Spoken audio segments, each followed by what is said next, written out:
or the other. And I'm going to enter the bus using a 3-point contact. My 3-point contact for safety reasons. Yeah. Half the class might be better inside the bus for this demonstration. A couple of people can be at the window, but I want everybody to hear. So come on in. Go ahead, guys. And maybe a couple people at the door, a couple people at the window, and some people inside. Everybody can hear. Oops, sorry. I thought it was going to stop. Okay, so first thing I want to do is I want to double check that my chair is properly mounted. It's mounted to the bus, and the mounts are in place. Notice I touched the bolts, right? It's properly mounted. It's not loose. It's not, the seat's mounted to the seat cushion's mounted to the seat, and it's not ripped, torn, or frayed. I'm also double checking that my seat belt comes out and goes back in. It's not ripped, torn, or frayed, and it latches and unlatches.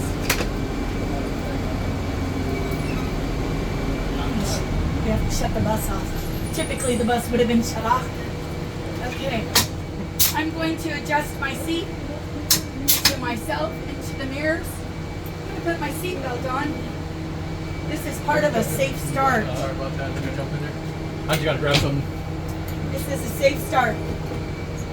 So to perform my safe start, I'm going to put my foot on the service brake. I'm also going to double check that my handbrake is up, pulled, and engaged. I'm also double checking that the neutral button is pushed. And to perform a safe start, I'm going to do with my master switch, I'm going to do 2 clicks to the right. That'll put me in night run. As I do that, simultaneously, I'll be looking for my ABS light. It should come on and go off, which would indicate that it is the system, it's checked the system, and we'd be good to go. So here we go, 2 clicks to the right. 1, 2, there's my ABS light right there. It came on, it went off. Again, indicating that the ABS system is working correctly. I will now start my bus.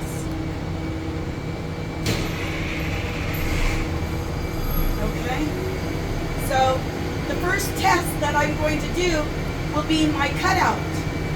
And to perform my cutout, I need to be watching my green primary needle. You want to come close? Yeah. Right here. This is what we're looking at. The green primary needle. It looks like the green primary needle is stabilized and it's not moving. So I'm going to go ahead and dump some of the air out so that we can get it to start to rise. Okay. Michelle, what is the cutout number? We're trying to get it there. It hasn't cut out yet. It was in a position, so if the bus is in a good position with air, the bus is not going to build air.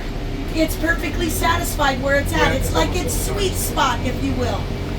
And if we dump some of the air out, it will start to build air because it's going to panic. It's going to say, oh, we don't have enough air. And it's going to start building the air. So that's what I did. I dumped some of the air out, made the bus panic just a little bit, and now I'm watching my green primary needle because it's rising. When I got in, it was just stable, and it would not move all day long unless I take some of the air out. So it's continuing to rise. I'm keeping an eye on it, and what I'm looking for is for it to stop rising and stabilize, and that will be my cutout number. My PSI cutout number. And did everybody hear that little spit sound? Yeah. Yep. That's like a little cheater. We're not going to mention that on the test, but that's a cheating sound. We're going to be listening for that, and we're going to know that as soon as that sound happens, that's going to give us a good indication that it just cut out. But we're not going to use it or mention it. So what we're going to mention is, oh, look at there, my green primary needle stopped rising. and it has reached its cutout point. We are at 122 psi, indicating a good test because it cut out. There is no parameter for the cutout. As long as it cut out, we're good. There's no parameter. Okay, so that's my cutout. The next test I'm going to do is my cut in. The way I'm going to perform that test is I'm going to deplete some of the air, and I'm going to wait 5 to 7 seconds in between each depletion to see if the air will start to build again. That will be my cut in. So here we go. I'm going to deplete the air by pushing down on my service brake, letting the air out, watching the needle. 2, 3, 4, 5, 6, 7. It has not moved, so I'm going to deplete some more air, which is dropping the pressure on my gauge. And I'm watching that green needle. 2003, 2004, 2005, 2006, 2007. Still hasn't done it. 2001. There it goes. Right at 90 psi, the governor cut in, the green needle started to rise, and that is a good test because it happened no less than 85 psi. So the parameter is it has to cut in by 85 psi. If it's less than that, it wouldn't have been a good test. But it was a great test. So now the next test I'm going to do is my applied leakage test. But I'm going to do that by blowing the balloon all the way back up, right? So we're waiting for it to go ahead and cut back out, right? So, and I know it's cut out because the green needle stops rising and it stabilizes, right? And I also heard the spit, but I'm not going to tell them that. That's a cheat, right? So now my governor's cut back out and I've built up all my air. So I'm going to do my applied leakage test. I wouldn't want my bus to continue running during the applied leakage test. Otherwise, the governor's going to keep pushing air in it. And we're not going to really know if it's leaking or not. So what I'm going to do is I'm going to turn my bus off. 2 clicks to the left. 1, 2. That turns the bus off. But I need to be able to read my gauges, so I'm going to turn it back on. 1, 2. That's like an auxiliary light, right? I'm not going to start my bus. I'm just going to turn it back to auxiliary. And then I'm going to press the service brake. Let me get up on top of it because I don't want my leg to get tired. I'm going to press down on that service brake. I'm going to press my emergency brake. I'm going to see exactly what time it is, 8:37 and 54 seconds. And we're currently at 90, 95, 100, 105 psi. I'm going to watch that green primary needle at 105 psi, and I'm going to wait exactly 1 full minute. And what I'm checking for is that it doesn't lose more than 3 psi in that 1 minute. If it loses more than 3 psi in that 1 minute, it will be a failed test. But as long as we don't, we'll get to go on to the next test.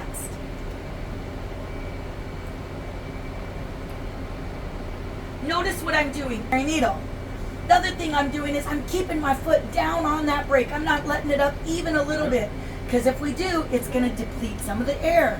And it's not going to be a good test. It'll be a false test. So I'm keeping an eye on it. And I'm about to my time. Oh, we're actually past our time. Because we're now at 8:39. So we've definitely passed our time for by 15 seconds or so. And we did not lose any PSI, 0 PSI, which is a good test because we're allowed to use 3 PSI. So the next test I'm going to take is, he said spring brake, but we forgot one. It's the low air warning light, right? So we're going to be looking for the low air warning light. The way I'm going to make that light come on is I'm going to start depleting some of the air, right? So here we go. We're going to deplete the air by pushing the pushing the brake. And what I'm looking for is the low air warning light to come on, not my seatbelt light. My seatbelt light's coming on, but it's confused. So I'm looking for my low air warning light, and we've got It came on a little bit, it flickered, but we need it to come on and stay on. And there it is, low air for brakes. Low air warning light is on. And it came on at 60, 65, 70, 75, 76 PSI, indicating a good test because the low air warning light has to come on by 55 PSI for it to be a good test. And it did. It has to come on by 55 PSI, and it was 76 PSI. The last test I'm going to conduct is the spring brake pop-up test. And I'm going to conduct that by continuing to fan my brake until the spring brake pops up. Here we go.